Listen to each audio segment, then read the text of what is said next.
Hey, that's JB, Brick Fanatic here. In this video, I have the Rich Boy J Razor Crest. If you guys do want instructions for these are available on Rich Boy J's YouTube channel. I will link his videos in the description below. Huge shout out to him. I paid for these instructions and then I built it myself. I made a few modifications to it, but again, if you are interested in picking up the instructions for these, there's a little card right here. There's links in the bio. Go check him out. Rich Boy J is an incredible builder and it's a really good ship, so I highly recommend checking it out. This is the ship that I will be using in the hangar mock, that if you don't know what hangar I'm building, you can check out the video also in the description and also in the card right up here. It's a pretty cool hangar. So it's going to be from the episode 6, chapter 6, I guess, from The Mandalorian with this guy. If you do remember that they went to the hangar, I guess Mando and the Baby Yoda went to this random hangar where he met up with some old friends and they did a job where they were rescuing the Twi'lek brother. I forget the names of them specifically, but that's the hangar that I will be building, and if you want to see that build series, go ahead and subscribe to the channel. Again, link for that first episode, the video in the description below if you do want to check that out. But let's take a look at this Razor Crest build. This is awesome. This thing is massive. I'll probably do a little bit of comparisons to it. I'll bring out the Slave 1 just like Jay did in his video, but I'll also do a couple other ships just so you can get a sheer scale of how big this thing truly is. A couple of my favorite parts about the ship are, one, going to be the engines. These are so cool, the way that they were built, and just, I guess, the details in here. Just look at this. I mean, how cool this is. Sorry about the lighting and all that. This is kind of a new setup. I'm kind of just throwing this video out here, but I think it looks pretty good. Look at, I mean, just these engines are so beefy and it's just, it looks so good. I think the scale is very well thought out. The one thing I think is that Lego doesn't really have a slope for this backside. Maybe you could use instead of the 1x2 slope, you could use the 1x3, so that's more of a gradual angle and then stick out the back. But I think it's a really good job here. Now this is the part that I modified. I extended this back out maybe about 6 studs, something around there. I extended this out and then made these panels myself in here just so they would fit a little nicer. And I think that was a little bit more to scale based on what Jay made. Now, I'm sorry if you do make the Razor Crest from his instructions, you will not get this back portion if you do think this is a little bit better, or maybe you think it's worse, but I will not be creating instructions for that. I'm sorry, it's just not something I'm going to be doing.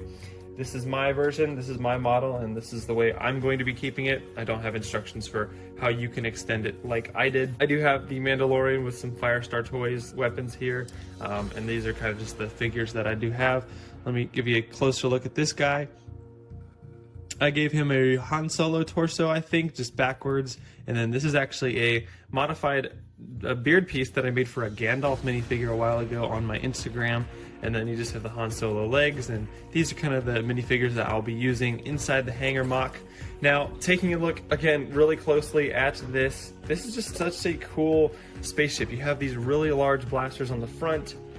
The top is removable. You can see some colors in there, but I'll get into the details a little bit closer. There's just a lot of different doors that open up on the sides, as you can see here. This is a retractable door. We'll get into those details again when I get into the close details of the ship. Details. Let's first take a look at this cockpit section. Here you go. You can see on the inside there's actually no glass, but that is totally fine. And then you have this black brick portion here to represent just kind of the window and the dark inside, and I think it works very nicely. You can remove this entire assembly, which will give you access to the cockpit. You can pull these guys back here, and then you have the 1 chair, and then you have the 2 chairs. Now there is no door here, but that is kind of just assume that that's there. And then you have this extra space back here, which leads down to this ladder in there. And that ladder actually goes into the whole inside part of the ship, and I will show you that now. Now, once you go down the ladder and you are inside the ship, you can look on the inside here. Let me see if I can get a good shot. Let me turn up the exposure. There you go. On the inside, there's a Han Solo in carbonite there, just to represent kind of all the other carbonites that he had lined up. Let me see if I can't take that out real quick. So removing this side panel, you can see that I'm taking out this carbonite piece here.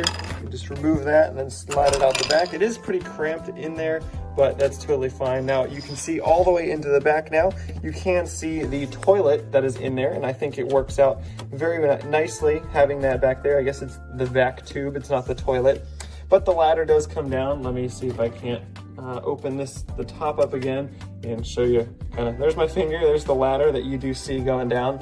And then you also have the bed portion here. This is the bed where Baby Yoda was being hidden with the little drop down there.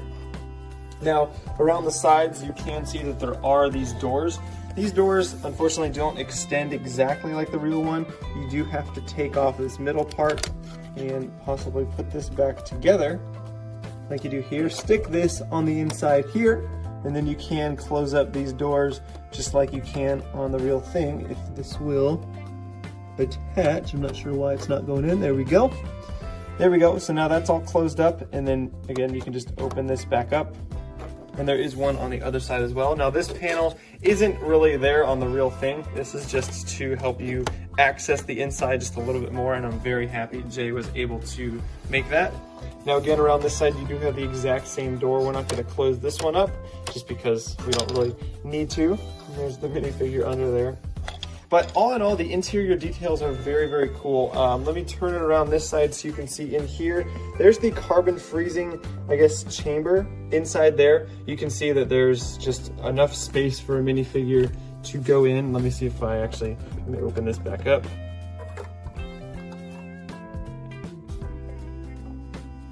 There we go, the minifigure is now in there, and you can see he kind of just fits just in there, sitting back there.